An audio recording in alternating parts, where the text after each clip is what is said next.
এই মুহূর্তে আমাদের সামনে বক্তব্য নিয়ে আসছেন ইসলামী শাসনতন্ত্র ছাত্র আন্দোলন বাজিতপুর উপজেলা শাখার সাবেক সভাপতি জনাব শাহরিয়ার রহমান। শাহরিয়ার রহমানকে সংক্ষিপ্ত বক্তব্য রাখার জন্য অনুরোধ জানাচ্ছি।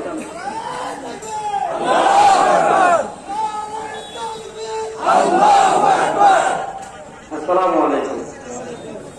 ইসলামী আন্দোলন বাংলাদেশ বাজিতপুর উপজেলা শাখা কর্তৃক আয়োজিত আজকের এই গণসমাবেশে উপস্থিত সংগ্রামী সাথী ও বন্ধুগণ, সকলকে ইসলামী আন্দোলন বাংলাদেশের পক্ষ থেকে সংগ্রামী শুভেচ্ছা বিপ্লবী অভিনন্দন জানাচ্ছি।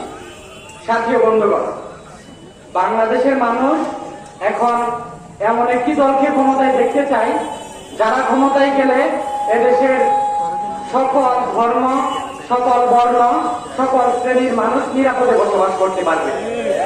যে দল ক্ষমতায় গেলে আওয়ামী লীগের লোকেরাও শান্তিতে থাকতে পারবে, বিএনপির লোকেরাও শান্তিতে থাকতে পারবে। যে দল ক্ষমতায় গেলে হিন্দুরাও শান্তিতে থাকতে পারবে, বৌদ্ধরাও শান্তিতে থাকতে পারবে। যে দল ক্ষমতায় গেলে শ্রেণী, ধর্ম, বর্ণ নির্বিশেষে সকল শ্রেণীর মানুষ শান্তিতে বসবাস করবে এবং তাদের অধিকার বাস্তবায়িত হবে। বাংলাদেশের মানুষ এখন একটি শান্তিপ্রিয় দলকে খুঁজতেছে, একটি তৃতীয় শক্তিকে খুঁজতেছে। ইসলামী আন্দোলন বাংলাদেশ আগামীতে সেই জায়গাটুকু পূরণ করবে ইনশাআল্লাহ।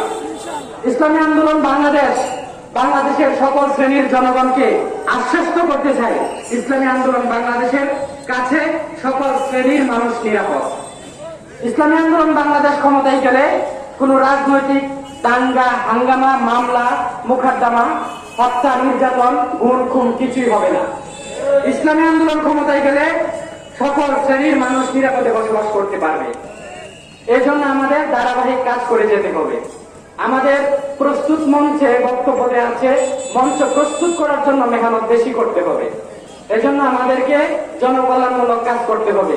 রিক্সাওয়ালা, জেলে, তাঁতি, কৃষি, কামার, কুমার সকলকে নিয়ে একটি সুখী সমৃদ্ধ বাংলাদেশ গড়ার জন্য কাজ করতে হবে।